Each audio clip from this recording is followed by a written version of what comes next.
ষষ্ঠীর উপোস কারা কারা করলে বলো। আমি এই জাস্ট পুজো করে এলাম। আমি আসলে সন্ধেবেলাতেই পুজোটা দিয়ে আমি এলাম। এখন একটু এই ঘরের পুজোটা দেবো, সন্ধে পুজোটা দেবো।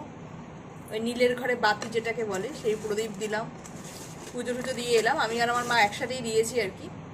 তো আমি ছেলেকে ওই বাড়িতে রেখে এলাম, এসে এখানে পুজোটা দিয়ে আবার আমরা মানে মার বেটি মিলে একসাথে আর কি ওই সাবু ঠাবু মাখা খাবো। তো তোমরা কে কি খাও বলো, শিবের উপোস করে কে কি খাও নীল ষষ্ঠীতে?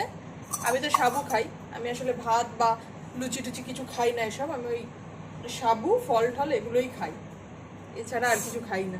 মা ছোটোবেলার থেকে যেটা মাকে দেখে এসছি আর কি, আমিও বড় হয়ে সেই কাজটাই করি, ওই সাবুই খাই, বিশেষ আর কিছু খাই না। তো তোমরা কে কোথায় জল ঢাললে বলো। আমি অবশ্য শিবের পুজোতে না, শিবরাত্রি যেটা হয় সেটা বাড়িতেই জল ঢালি। আমি অ্যাকচুয়ালি বাড়িতেই জল ঢালতে বেশি পছন্দ করি, আমি খুব একটা মন্দিরে যাই না।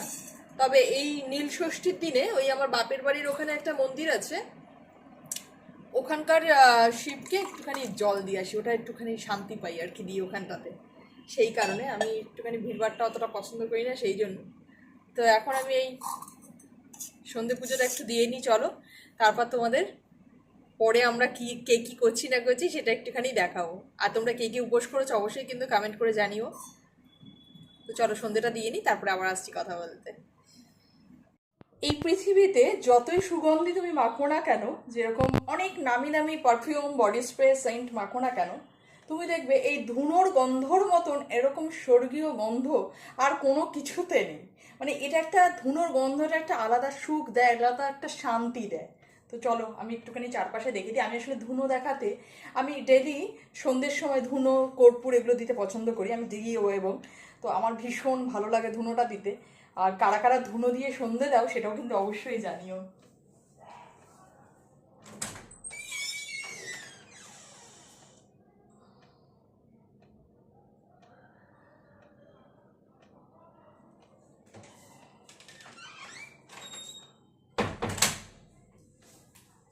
আর ভীষণ পছন্দের জিনিস এই ধুনোটা, আমি ভীষণ ভালোবাসি ঘরে ধুনো দিতে। এমনকি আমার ছেলে পর্যন্ত ভালোবাসে ধুনো দিতে। কারা কারা সন্ধেবেলা ধুনো জ্বালাও বাড়িতে সেটা কিন্তু একটু জানিও। পুজোটা সেরে নিই, বাকি আসছি আবার পরে। এইবার সাবু মাখার প্রস্তুতি আমাদের।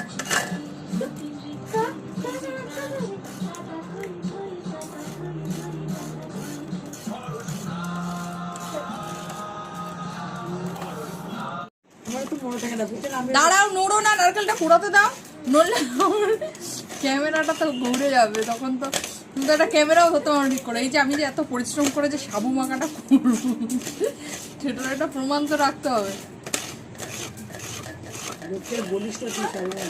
না, নারকেলটা গিয়ে কুড়াচ্ছি, ভালো করে বোঝা যাচ্ছে না। সাবু মাখা কমপ্লিট আমাদের। নারকেল, দুধ, চিনি, বাতাসা, কলা সব কিছুর মিশ্রণে দই, সন্দেশ সব কিছুই আছে। আমরা সেগুলো দেখাতে পারিনি ভিডিওতে, একটু পরে খাবো, এখন না।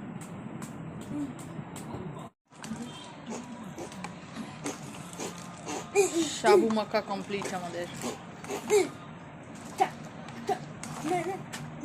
কালকে আবার সংক্রান্তি, তাই তো? এখানে আমি আর আমার মাই খাবো না, অনেকেই খাবে। আবার সবাই ভাববে যে এতখানি সব মা মেয়ে মিলে খাবে, অনেক লোক আছে খাওয়ার। চিনিটা একটু বসুক। ছেলে আমার সাবু খাবে না, তার জন্য বানাতে একটু ম্যাগি। সাবু টাবু মেখে একটুখানি ম্যাগি ওর জন্য বানিয়েছি। ওকে না খাওয়ালে ও আবার মাথা পুরো পাগল করে যাবে। এই যে খুব অল্প, 8:30টার মতো বাজে, তো বেশি দিলে এখন আর খেতে চাইবে না। দাঁড়াও ম্যাগিটা বানিয়ে। এবার যেখানেই যায় সেখানেই এখন রান্নাঘরে ঢুকে পড়ে, বেশি সাহস হয়ে গেছে এই ছেলের, পালিয়েছে।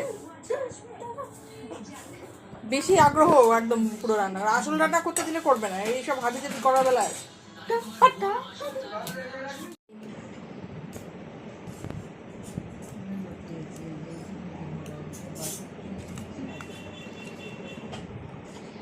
ভালো হয়েছে।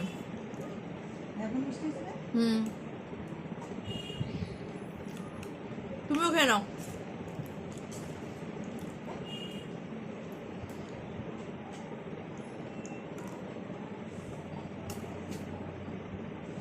ঠাকুর মাখা কার কার প্রিয়, ভালো লাগে।